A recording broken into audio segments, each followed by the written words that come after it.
सभी को जय सिया राम। हम लोग रामचरितमानस के उत्तरकांड दोहा संख्या 10 नवान पारायण का 8वां विश्राम के बाद से आगे बढ़ रहे हैं। तो दोहा संख्या 10 के बाद पहली जो चौपाई है वो है, अवधपुरी अति रुचिर बनाई, देवन सुमन वृष्टि झरि लाई। राम कहा सेवकन बुलाई, प्रथम सखन अनवावहु जाई। तो इस प्रकार रामचंद्र जी जब अयोध्या पहुंच गए हैं तो हर्ष, उल्लास, प्रसन्नता, सबका जो वातावरण है उसके कारण अयोध्या बहुत ही सुंदर तरीके से सजाई गई है, बहुत सुंदर सजाई गई है। और देवताओं ने पुष्प की वर्षा की झड़ी लगा दी है। जैसी झड़ी, कल तो खैर झड़ी नहीं थी, कल तो तूफानी मूसलाधार बारिश थी, मूसल की जैसी धार थी और कंटिन्यूअस गरज और बिजली की तड़क थी। लेकिन यहाँ पर क्योंकि भगवान राम अयोध्या पधारे हैं तो मन को आराम देने वाली, मन को सुख और शांति देने वाली पुष्प की वर्षा की झड़ी लगा दी देवताओं ने।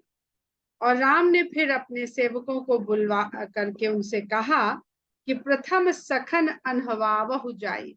अपना इंतजाम करने से पहले जो उनके मित्रगण हैं उनके लिए व्यवस्था करने को कहते हैं कि पहले मेरे मित्रों के स्नान की सारी व्यवस्था करिए, उनको नहलाइए जाकर के। सुनत बचन जह तह जन धाये, सुग्रीवादि तुरत अनहवाए। राम का इतना कहना था कि जो लोग थे वो इधर दौड़ चले इस काम को करने के लिए, कि राम स्वयं कह रहे हैं जिस काम को करने के लिए। कितने लोगों को ऐसा अवसर प्राप्त होता है कि राम का डायरेक्ट आदेश जिनको मिल जाए। कोई ना कोई राम का जो संदेश है, हमारे बीच कोई ना कोई मध्यस्थ होता है, कभी कोई पंडित, कभी कोई पुजारी, कभी कोई देवी, कभी कोई देवता, कभी कोई तीर्थ, कभी कोई पुस्तक। तो ऐसा अवसर जिन लोगों को मिलता है वो लोग भी चुने हुए ही लोग होते हैं भगवान के। तो इस अवसर को मिलते ही जो जन थे वो इधर उधर जहां तहां दौड़े और सुग्रीव आदि लोगों को स्नान करवाए। भरत हकारे, निज कर राम जटा निरुआरे। उसके बाद कर्मा के निधान राम ने भरत को बुलवाया और अपने हाथों से उनकी जटाओं को सुलझाया।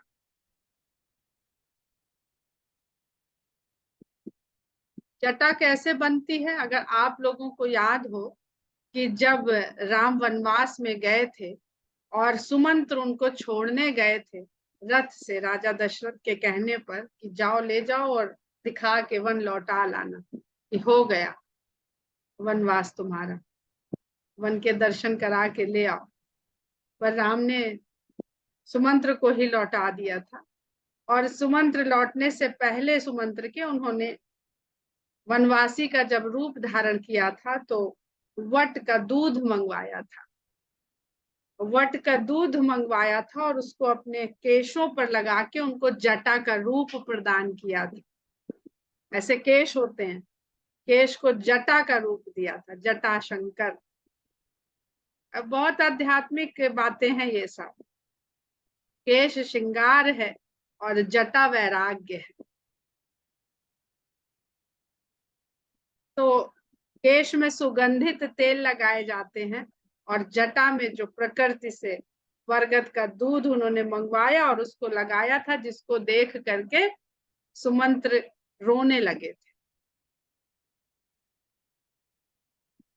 तो रामचंद्र जी ने भरत को बुलाया और भरत जो वेशभूषा राम की देखकर आए थे, भरत ऐसे भी वैरागी जीवन जी सकते थे अयोध्या में रहते हुए भी। लेकिन वो उस मार्ग में चल के जाते हैं, जब राम के मार्ग का अनुसरण करते हुए अयोध्या से चित्रकूट तक जाते हैं, तब भरत राम का रूप धारण कर पाते हैं, तब वो राम जैसे बन पाते हैं। क्योंकि जब जाते हैं तो लोग कहते हैं कि राम जैसे लग रहे हैं, पर कुछ समानता है, कुछ असमानता है। असमानता क्या है कि इनके साथ नारी नहीं है। सीता जो सुंदर स्त्री थी राम लक्ष्मण के साथ में, दिखने में तो वैसे ही लग रहे हैं, पर इनके साथ स्त्री नहीं, इसलिए वो है नहीं है। तो वहां से जब वो जाते हैं तब राम का जो रूप है उसको आत्मसात करके तब वहां से लौट के आते हैं। वो जब गए हैं तब भी उनके साथ माया नहीं है, और जब लौटे हैं तब भी उनके साथ माया नहीं है। गए हैं प्रेम में और लौटे हैं वैरागी बनकर, वैरागी का रूप धारण। प्रेमी बनकर गए हैं और वैरागी बनकर के लौटे। तो प्रेम और वैराग्य जब दोनों मिल जाते हैं तब राम का रूप, राम जैसा रूप व्यक्ति के भीतर उसके व्यक्तित्व में उतरता है। तो वो जटाएं भरत जी ने भी बनाई होंगी आकर के, कैसे रहते थे वो हम लोग सब पढ़े हुए हैं। तो वो किस तरह उलझ जाती होंगी ये सोचने का विषय है। तो उन जटाओं को राम निज कर राम जटा निर्वाण, उन जटाओं को, भरत जी की उन जटाओं को राम ने अपने हाथ से सुलझाया। बहुत सुंदर प्रसंग है। अनहुआए प्रभु तीनों भाई, भगत बछल कृपाल रघुराई।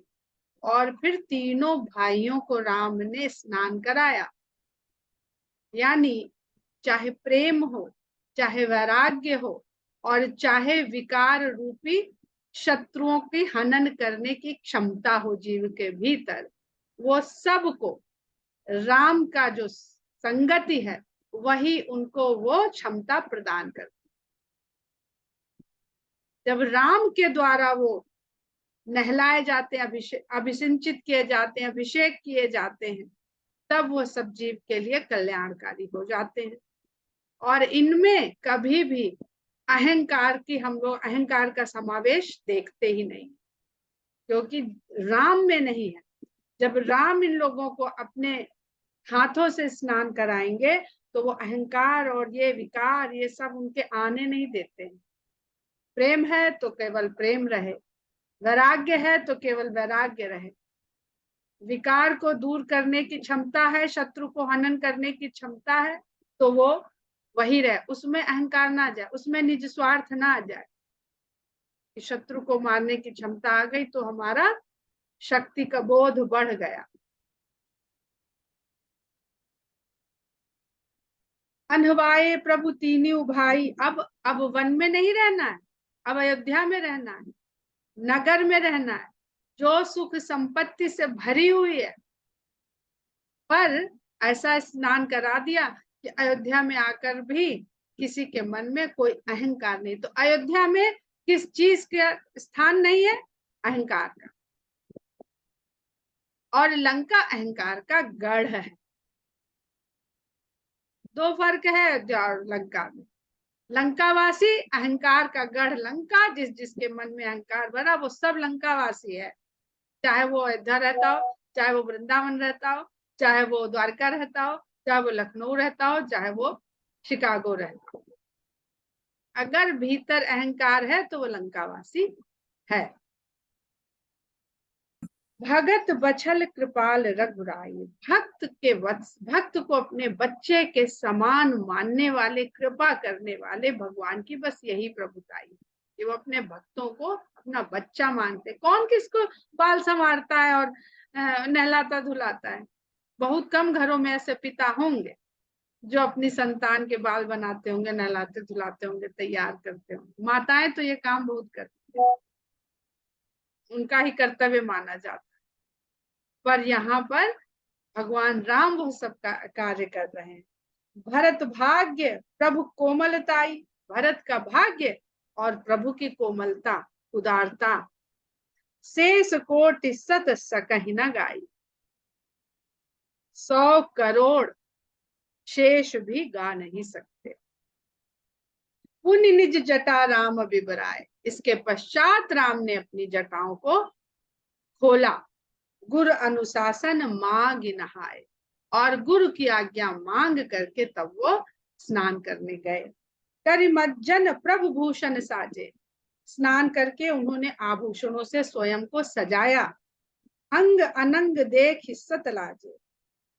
अब यहाँ पे दोनों अर्थ निकलते हैं कि भगवान राम के अंगों को देख करके कामदेव, 100 कामदेव भी लज्जित हो गए। और दूसरा अर्थ ये भी निकलता है कि ब्रह्म जो है वो अनंग है, निर्गुण है, निराकार है, कोई अंग नहीं है उसका। पर जब वो सगुण हो जाता है तो ऐसे सगुण ब्रह्म के स्वरूप को देख करके निर्गुण ब्रह्म जो है वो फीका पड़ जाता है। क्योंकि सगुण भक्ति में बहुत रस है, बहुत रस है, प्रेम है, माधुर्य है, सौंदर्य है, और निर्गुण भक्ति रसहीन है। सासुन सादर जान की मज्जन तुरत कराई, दिव्य बसन बरभूषण अंग अंग सजे बनाई। फिर सासुओं ने, तीनों सासुओं ने जानकी जी का स्नान कराया और उनको दिव्य वस्त्र और आभूषणों से उनके अंग प्रत्यंग को सजाया। प्रकृति का काम तो सजना है। राम बाम दिस शोभत रमा रूप गुण खान, देखी मातु सब हरसी जन्म सुफल निज दान। राम के बाएं दिशा में रमा रूप और गुण की खान शोभायमान हो रही है।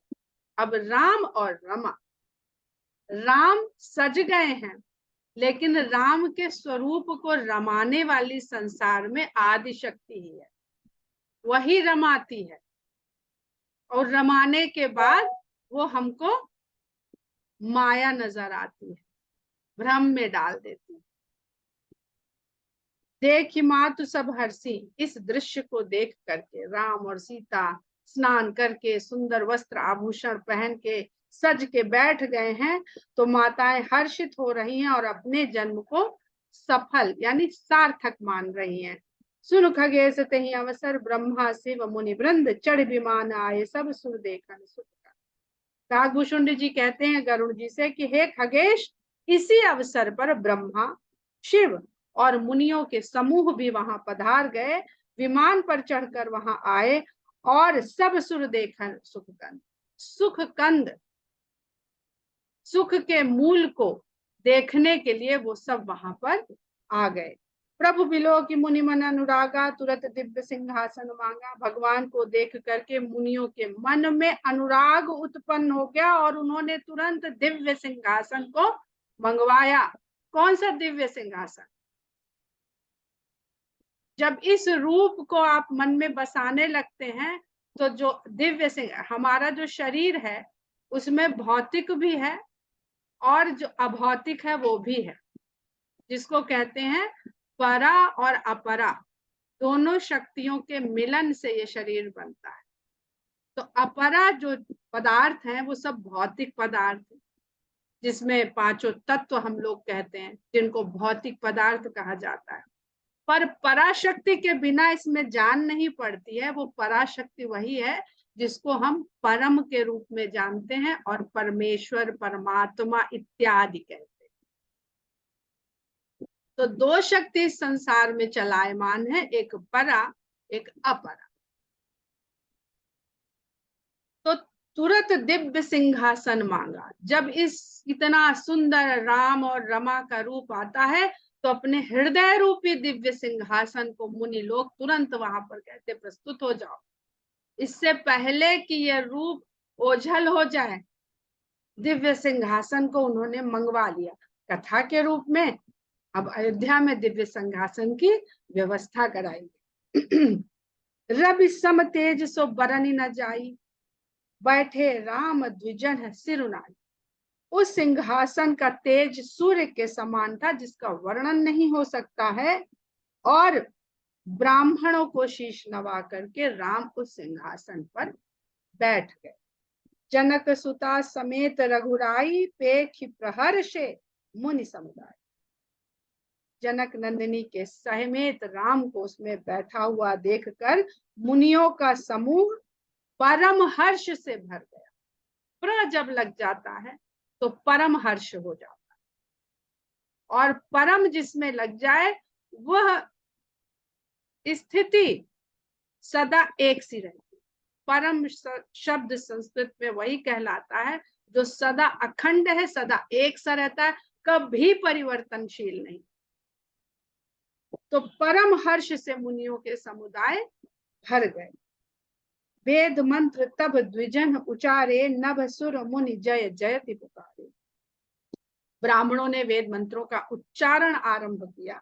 अर्थात आप जब भी साधना पूजा जो भी करने बैठते हैं तो पहले अपने शरीर को, अपने मन को, कहते हैं ना कितनी तरह से साफ होते हैं, बहुत सुंदर गीता में है इसका कि स्नान से तन पवित्र होता है, शुद्ध होता है, और ध्यान से मन पवित्र होता है, शुद्ध होता है, और एक और कोई चीज है।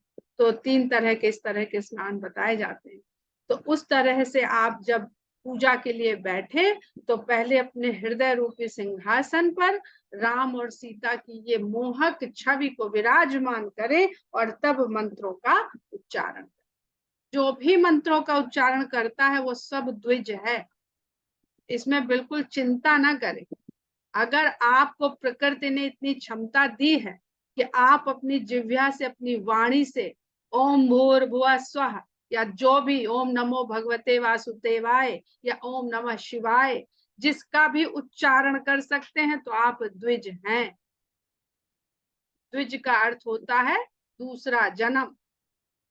आपने मंत्र का उच्चार किया, आपने मनुष्य की योनि में जन्म लेकर के ब्राह्मण होने के अर्थात ब्रह्म की दिशा में अपना दूसरा जन्म प्राप्त कर लिया।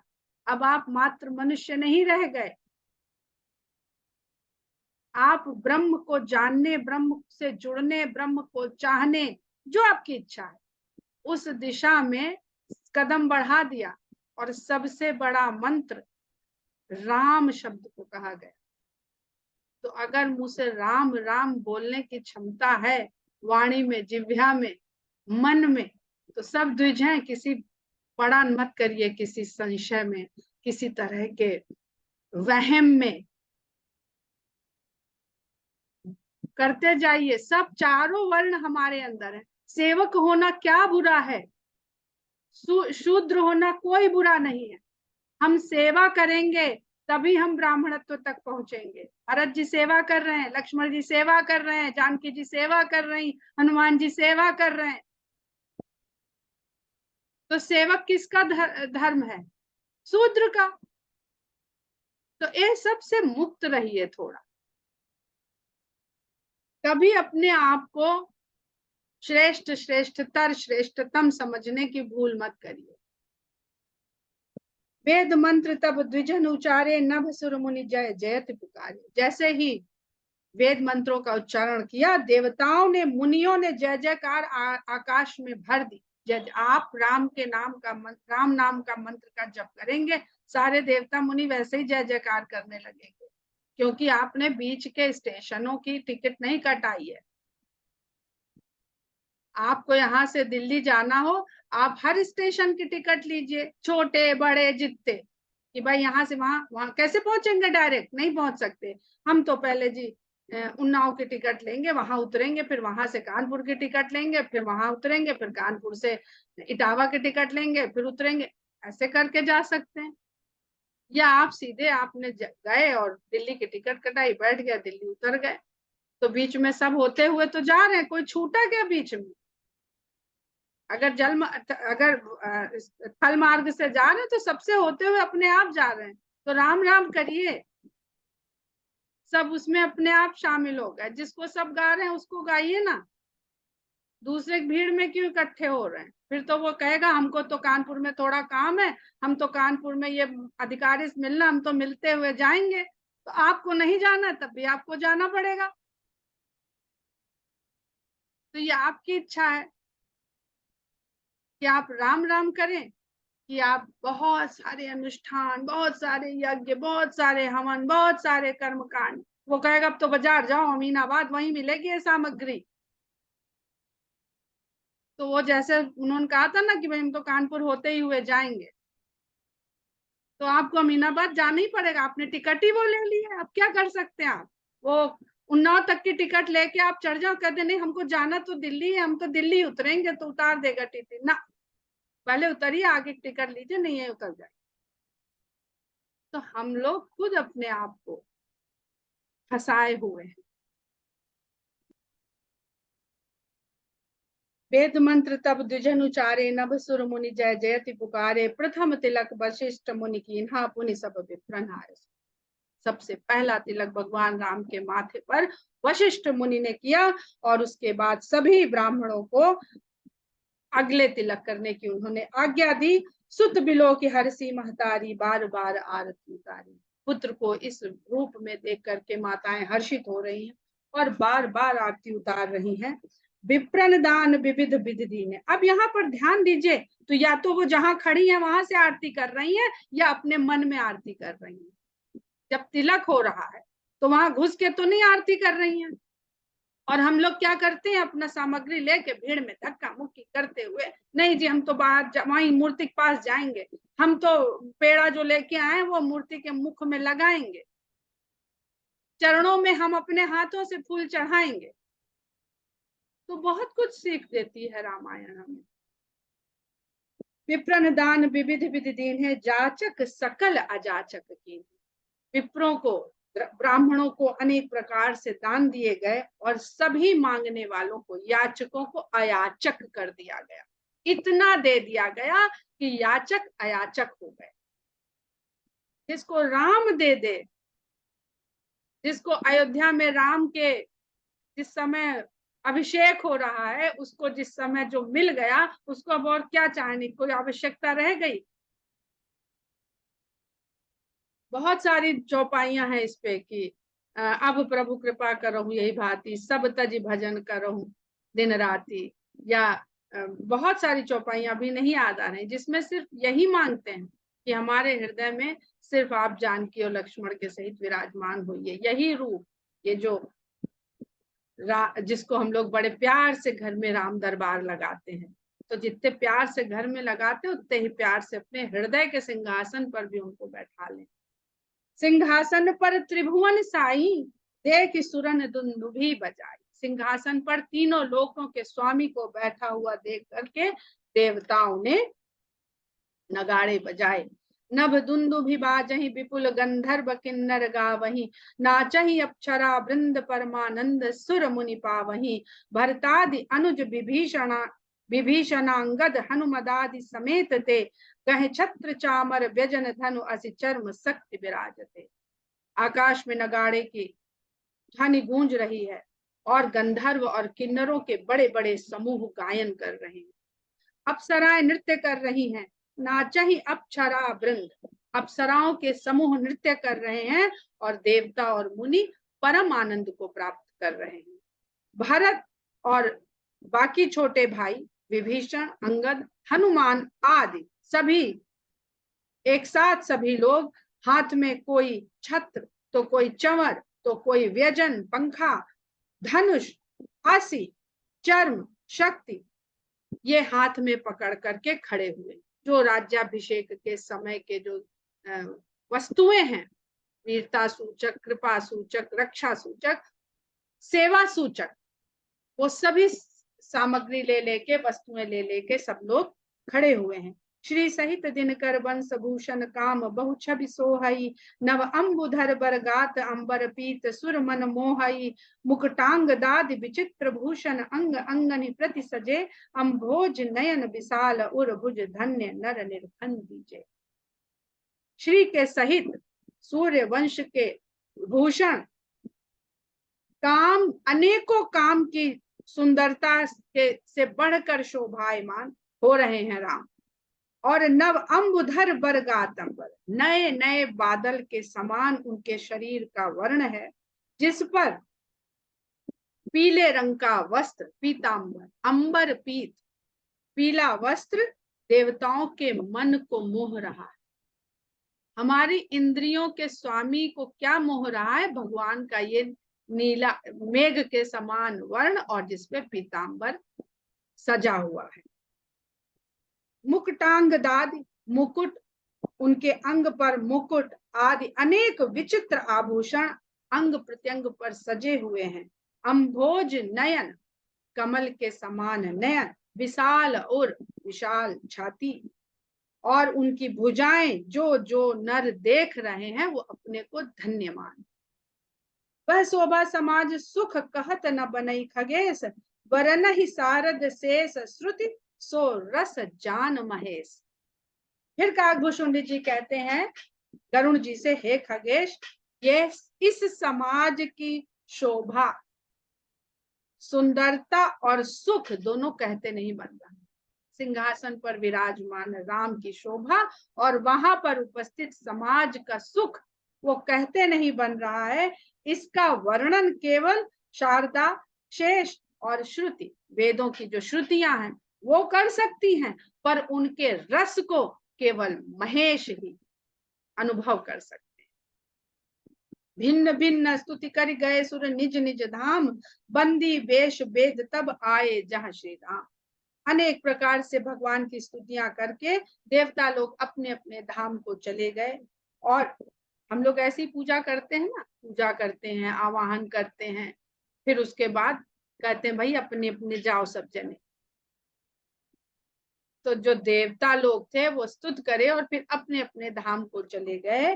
फिर वेद बंदी जन के जो बिरुदावली गाते हैं, यश गान करते हैं, तो जो बंदी जन आए दरबार में वो वेद स्वयं थे। बंदी वेश वेद तब आए जहां श्री राम, जहां श्री राम थे वहां वेद बंदी जन का रूप धारण करके वहां आए। बंदी जन जिसको भाट भी कहते हैं, साधारण भाषा। प्रभु सर्वज्ञ कीन्ह अति आदर कृपा निधान, लखे न काहू मरम कछु लगे करन गुणगान। प्रभु सर्वज्ञ कीन्ह अति, सब कुछ जानने वाले, कृपा निधान, भगवान ने उनका बहुत आदर किया। जो इस प्रकार राम का गुणगान करे, वो भाट हो या कुछ भी हो, उसकी वाणी वेद वाणी के समान है। वेद स्वयं आए हैं, ये बहुत सत्य बात लिखी, पर जो राम के गुण का वर्णन करने में सक्षम है, गा सकता है मुंह से, वो भले ही दरबार में खड़ा हुआ भाट लग रहा हो, पर वही वेद है, वही वेद वाक्य है। लख्यऊ न काहू मरम कछु, और भगवान जानते हैं इसलिए उन्होंने उनका आदर किया। इस मर्म को कोई नहीं जान पाया और वे वेद भाट के रूप में भगवान का गुणगान करने लगे। जय सगुन निर्गुण रूप, रूप अनूप भूप शिरोमणि, दस कंधरादि प्रचंड निशिचर, प्रबल खल भुज बल हने, अवतार नर संसार भार विभंज दारुण दुख दहे। जय प्रणत पाल दयाल प्रभु संयुक्त शक्ति नमामहे, तव विषम माया बस सुरासुर नाग नर अग जग हरे, भव पंथ भ्रमत अमित दिवस निशिकाल कर्म गुण निभरे, जे नाथ करि करुणा बिलोके त्रिविध दुख ते निर्वहे, भव खेद छेदन दच्छ हम कहूँ रच्छ राम नमाम।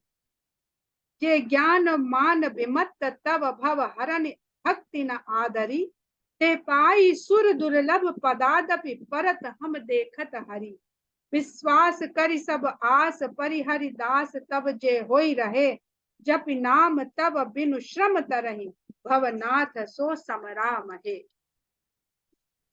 जे चरण शिव अज पूज्य रज शुभ परस मुनि पत्नी तरी, नख निर्गता मुनि बंदिता त्रैलोक पावन सुर सरी, ध्वज कुलिस अंकुश कंज जुत बन फिरत कंटक किन लहे, पद कंज द्वंद मुकुंद राम रमेश नित्य भजामहे, अव्यक्त मूलम नादि तरु त्वच चारि निगमा गम भने, षट कंध शाखा पंच बीस अनेक पर्ण सुमन घने, फल जुगल विधि कटु मधुर बेली, अकेली जहि आश्रित रहे, पल्लवत फूलत नवल नित संसार विटप नमाम। जे ब्रह्म अजम अद्वैत मनु